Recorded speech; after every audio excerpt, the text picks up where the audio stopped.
Welcome back to Nitika nation. मैं आज आप लोगों को केदार बाबा के दर्शन करवाऊंगी। मैं जिस रास्ते से जा रही हूँ, यहाँ धारी देवी मंदिर आता है रास्ते में, अभी आने वाला है। ये रहा। हमें वक्त की कमी की वजह से हम तो नहीं कर पाए दर्शन, दूर से ही हमने माथा टेक दिया। आप चाहें तो आप जा सकते हैं अपनी गाड़ी को पार्क करके यहाँ नीचे दर्शन करने। इस रास्ते में बहती नदी हमारे साथ काफ़ी दूर तक चलती है, इसीलिए ये रास्ता बेहद खूबसूरत बन गया है। मेरा मन कर रहा था कि मैं हर जगह रुकूं और नदी की आवाज़ सुनूं। ये बहती नदी भी हमें कुछ सिखा जाती है कि हमें अपनी लाइफ में चलते रहना चाहिए, कहीं पर भी फुल स्टॉप नहीं लगाना चाहिए। लाइफ में अप्स एंड डाउन्स आते ही रहते हैं, but we should be ongoing every time. Construction यहाँ हर जगह देखने को मिली, सड़कें चौड़ी थी।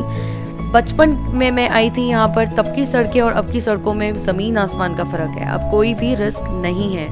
पुराने ब्रिजेस को रिमूव करके नए ब्रिजेस और पक्के ब्रिजेस कंस्ट्रक्ट कर दिए गए हैं। इस चीज़ का ज़रूर ध्यान रखिएगा कि अगर आप आए रजिस्ट्रेशन के साथ आए, अगर बिना रजिस्ट्रेशन के आते हैं तो आपको आगे नहीं जाने दिया जाएगा।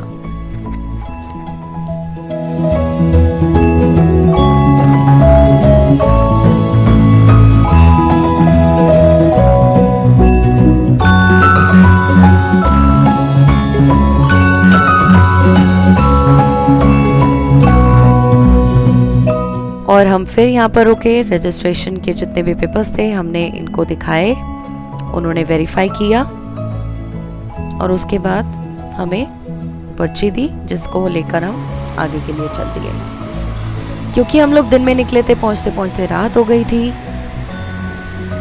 और रात का भी बहुत खूबसूरत नज़ारा था। जिस होटल की हमने बुकिंग कराई थी वो मेन रोड से हट के 2 किलोमीटर और पहाड़ के ऊपर था। जब हम जा रहे थे हमें डर तो बहुत लगा, क्योंकि वो बिल्कुल सुनसान रास्ता था और हमें कोई भी नहीं दिखा पूरे रास्ते। पर जब हम ऊपर पहुंचे, वो एक टेरेस फार्मिंग के अंदर बना होम स्टे था, जहाँ के रूम्स बिल्कुल नीट एंड क्लीन और सर्विसेज बहुत अच्छी थी। हमें खाना भी घर का मिला। सुबह के बज रहे हैं 4:30 और अब हम फाटा से निकल रहे हैं सोनप्रयाग की तरफ। ये लगभग 1 घंटे का रास्ता है, तो अब हम चलते हैं, देखते हैं आगे कैसा रहता है सफ़र।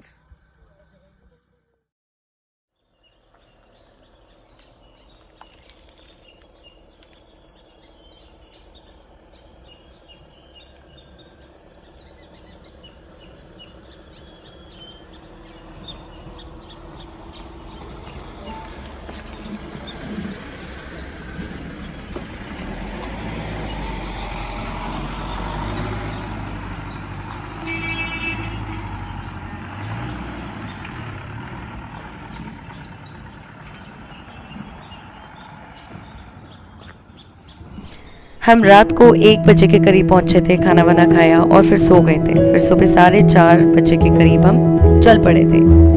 बट जब हम सुबह उठे हमें इतना अच्छा नज़ारा लगा कि हमारा मन किया कि यहीं स्टे कर जाए। बट वही बात कि हमारी रजिस्ट्रेशन जो थी, दर्शन की जो डेट थी, वो अगले ही दिन थी, तो हमें चलना पड़ा। वरना ये रास्ता बेहद खूबसूरत था।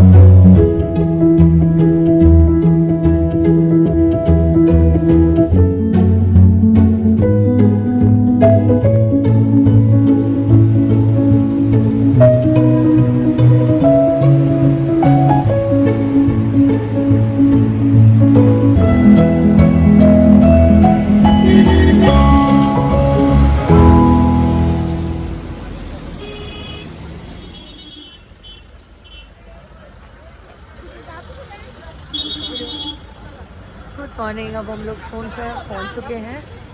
हमारी टूरिस्ट कैब जो है नीचे पार्क करने गई है, क्योंकि अब इससे आगे टूरिस्ट कैब नहीं जा सकती। गवर्नमेंट की असाइंड कुछ कैब्स हैं, उसके थ्रू जाएंगे। तो अभी वॉक करते हैं, हम वहीं पर जा रहे हैं। तब तक मैं आपको दिखाती हूँ यहाँ पर कितना ट्रैफिक है और कितने लोग हैं जो आए हैं यहाँ पे।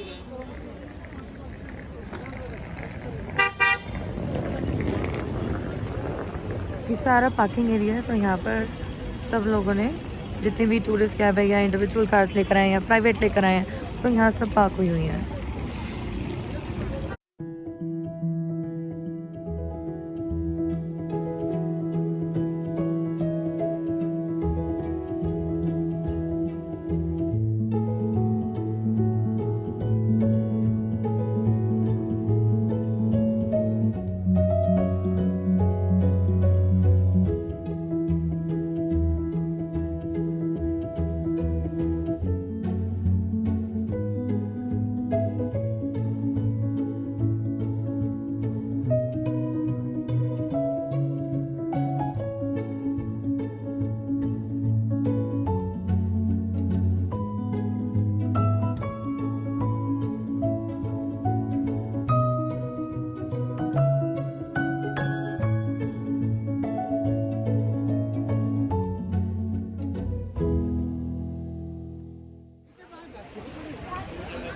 मैं इन लोगों से मिली हूँ लाइन में, हम लोग वेट कर रहे हैं कैब की जो आगे में लेकर जाएगी। कितने लोग हैं आप? 25-26 लोग। और कहाँ से आए हैं? महाराष्ट्र से है, गुजरात से है, मध्य प्रदेश से है। सारे अलग अलग जगह से आए हैं हमारे नॉर्थ साइड पे। तो आपको कहाँ से पता लगा? क्या पैशन है? पैशन है ट्रैवलिंग का? हमारे बाप दादा लोग चार धाम की यात्रा की है, हम भी कर रहे हैं। फर्स्ट टाइम आए आप लोग? हम फर्स्ट टाइम। अच्छा फर्स्ट टाइम आए आप लोग। आप भी? आपका सारा ग्रुप जो है यहाँ पर भी पीछे भी है? यहाँ पर ही अच्छा सब लाइन में ही है। देख अभी सिर्फ हमें बहुत कम रहे हैं। कैसा लग रहा है यहाँ पर आके? भीड़ लगी आपको? महाराष्ट्र में तो गर्मी होगी, यहाँ पर ठंडक है। कि हमारे बीच में एक साइंटिस्ट भी है। कौन है सर? ये मिस्टर महेंद्र परमार कच्छ से है, पाकिस्तान बॉर्डर से, और स्टोन के साइंटिस्ट है। तो सर आप ऊपर क्या डिस्कवर करने जा रहे हो? जड़ी बूटी। जड़ी बूटी। हाँ जी, कौन है guide? Guide mister Dipankar. Maximum south और गुजराती। सर आप कहाँ से? मैं तो राजस्थान का हूँ ओरिजिनली, अच्छा, लेकिन अभी झारखंड से आया हूँ। नहीं 100% आएगा, 100% आएगा। ठीक है, तो कैसा लग रहा है आपको? हाँ, बहुत अच्छा लग रहा है।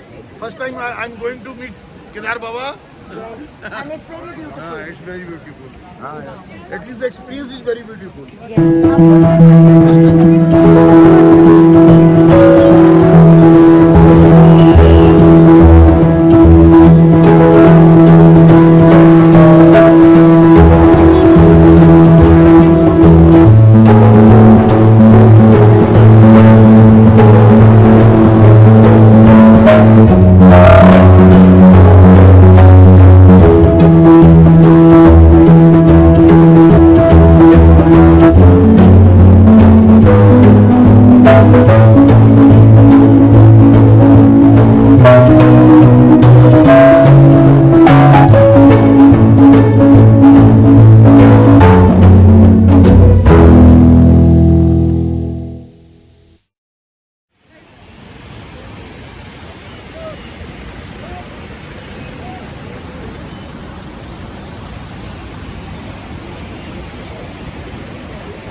पहले केदारनाथ की यात्रा 13 किलोमीटर की हुआ करती थी, अब रूट थोड़ा चेंज कर दिया है, 16 किलोमीटर का हो गया। और पहले आना बड़ा आसान था। जब मैं अपने चाइल्डहुड में आई थी तो हम लोग सीधा गौरीकुंड में ही हमने अपनी गाड़ी पार्क की थी, यहाँ से घोड़े लिए थे, घोड़े खच्चर, और फिर हमने यात्रा शुरू कर दी थी। अब सिस्टम थोड़ा डिफरेंट हो गया है। हम लोग सोनप्रयाग तक अपनी टूरिस्ट कैब करके आए हैं, उसके बाद हम लोग सोनप्रयाग से गौरीकुंड तक गवर्नमेंट की जीप में बैठ कर आए हैं। और अब आप अभी का तो नज़ारा देख ही सकते हैं, सो प्रिटी।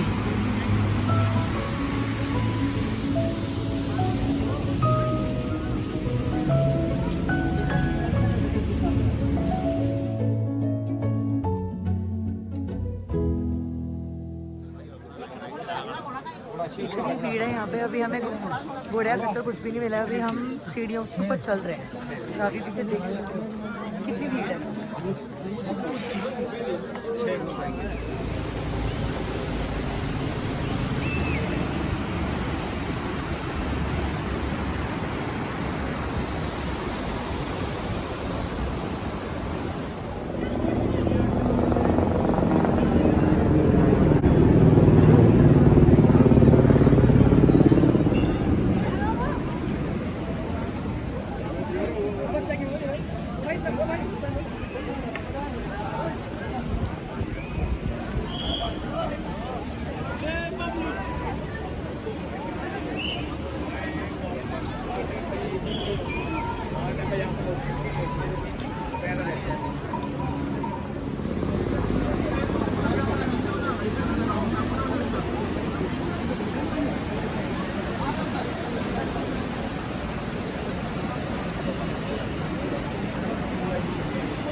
यहाँ नीचे गौरीकुंड से लेकर ऊपर तक पर हेड घोड़े खच्चर का जो अमाउंट है वो है 2540 रुपये। और वापसी में जब आप ऊपर से नीचे आते हैं घोड़े या खच्चर से, तब पर हेड का अमाउंट है 1740 रुपये यहाँ गौरीकुंड तक।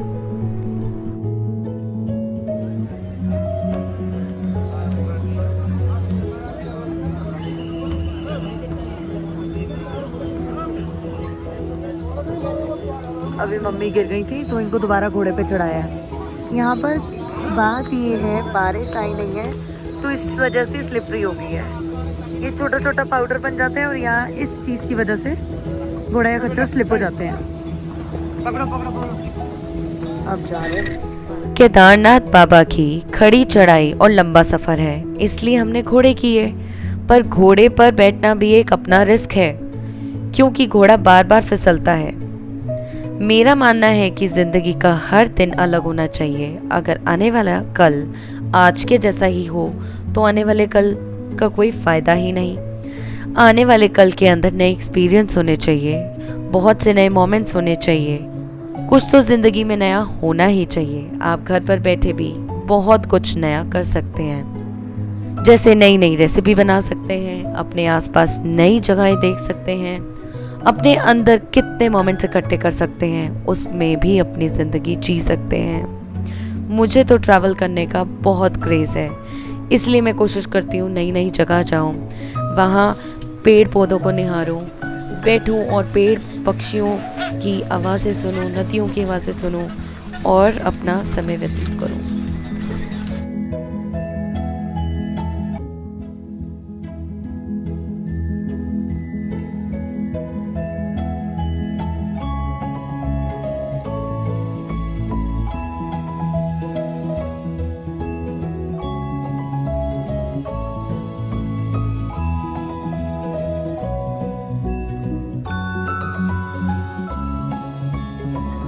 हम लोगों ने जाना है वो वहाँ, कितनी बर्फ पड़ी हुई है ऊपर।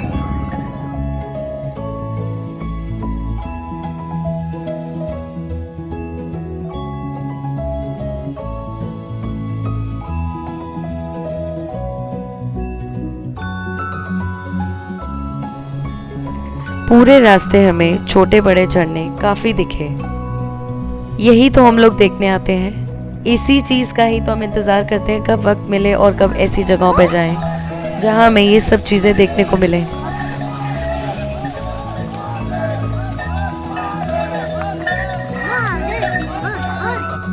आने जाने का रास्ता एक ही है। जो ऊपर केदार बाबा के दर्शन करके नीचे आ रहे थे उनको जाने दिया नीचे गौरीकुंड की साइड, और हम लोग जो ऊपर जा रहे थे हमें रोक दिया।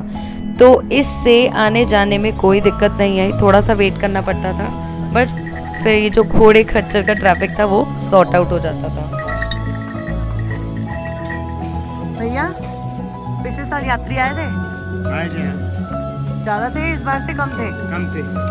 इस बार ज्यादा है। फिलहाल तो 1 महीने के लिए चला है ना सीजन। अच्छा, और अभी कितना लंबा चलेगा? 6 महीने, दीपावली तक चलेगा। सारे रास्ते हमें ऊंचे ऊंचे पेड़ दिखे, बड़ी बड़ी चट्टानें दिखी, और अब इन बड़ी चट्टानों के ऊपर इतने बड़े बड़े ग्लेशियर्स। आगे भी हमें ऐसे ही ग्लेशियर्स कहीं कहीं किसी किसी जगह पे दिखते हैं जहाँ नीचे पानी फ्लो कर भी रहा है, कहीं कहीं पानी बिल्कुल बर्फ बन चुका है।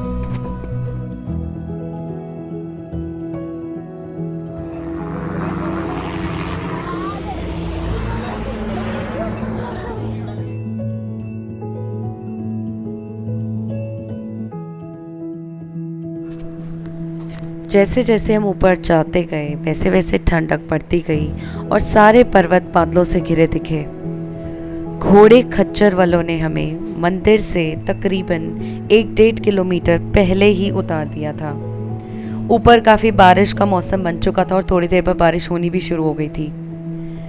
कंडी वाले बच्चे, बूढ़ों या किसी को अगर चलने में दिक्कत आती है तो उसे अपनी पीठ पे बहुत ही ध्यान से लेकर जाते हैं। बड़े ही मेहनती लोग हैं जो इतनी मेहनत करते हैं। केदारनाथ धाम पांडवों की प्रायश्चित की भूमि है। महाभारत की लड़ाई में पांडवों ने अपने भाइयों की हत्या कर दी थी। पांडवों की जीत तो हुई, लेकिन हत्या करने का पाप भी लग गया। पांडव अब इस पाप से मुक्त होना चाहते थे। भगवान शिव ही पांडवों को इस पाप से मुक्ति दिला सकते थे, लेकिन भगवान शिव भी पांडवों से नाराज थे। पांडवों ने हर जगह भगवान शिव की तलाश करनी शुरू कर दी, लेकिन भगवान शिव पांडवों को कहीं नहीं मिले। इसके बाद पांडव केदार पर्वत की तरफ निकल पड़े। पांडवों के पहुंचते ही भगवान शिव ने भैंसे का रूप धारण कर लिया और अब चारों ओर उन्हें भैंसे ही दिखाई देने लगे। भीम को एक उपाय सूझा। उन्होंने 2 पर्वत के ऊपर पैर रखा और खड़े हो गए। फिर सभी भैंसे उनके नीचे से निकल गए, सिवाय सिर्फ एक बूढ़े भैंसे को छोड़कर। वो पार नहीं कर पाए। भीम ने उन्हें पहचान लिया और उन्हें पूंछ से पकड़ लिया। फिर ऐसा कहा जाता है कि उनके धड़ से ऊपर का भाग काठमांडू में प्रकट हुआ, जहाँ पशुपतिनाथ का मंदिर है। ऐसा भी कहा जाता है कि पांडवों ने काफ़ी तपस्या की और भगवान शिव ने उन्हें खुश होकर पाप से मुक्त भी कर दिया और अपने दर्शन भी दिए। ये तो थी कहानी जो मैंने सुनी थी और जो मैंने आपको बताई अभी। यहाँ पहुँच के ऐसा लगता है जितनी हमने स्ट्रगल की थी, जहाँ पर भी हमें कोई दिक्कत आई, कहीं वेट करना पड़ा ट्रैफिक के लिए, कभी घोड़े पे बैठने में, यहाँ आके सब कुछ हम भूल गए। इतना सुंदर नज़ारा था, भगवान के दर्शन बहुत खुले हुए, कहीं पर भी किसी चीज़ की कोई दिक्कत नहीं आई। मैंने भगवान से प्रार्थना की है कि हम सब पे, मुझ पे, आप पे, हम सब पे भगवान अपनी कृपा दृष्टि बनाए रखें। 2013 का जो डिज़ास्टर आया था, वो वहाँ से कुछ क्लाउड बर्स्ट हुआ था और फिर वहाँ से ये वाली शिला, इसी शिला ने बचाया है हमारे केदारनाथ मंदिर को। इस शिला का नाम भीम शिला भी दिया गया है और लोग आज इसकी भी पूजा करते हैं। यहाँ का नज़ारा बेहद खूबसूरत है। आप भी आएँ और इस सीनिक व्यू को ज़रूर देखें, बिल्कुल भी मिस ना करें। अगर आप लोगों को मेरा व्लॉग ज़रा सा भी पसंद आए तो प्लीज़ चैनल को सब्सक्राइब करना ना भूलें, लाइक, शेयर एंड कमेंट करें। हम लोगों ने दर्शन किए, यहाँ खाया पिया, उसके बाद वापसी हो लिए। बेहद खूबसूरत सफ़र रहा था। मैं चाहती हूँ आप लोग भी यहाँ ज़रूर आएँ और इस सफ़र का आनंद उठाएं। Thank you for watching.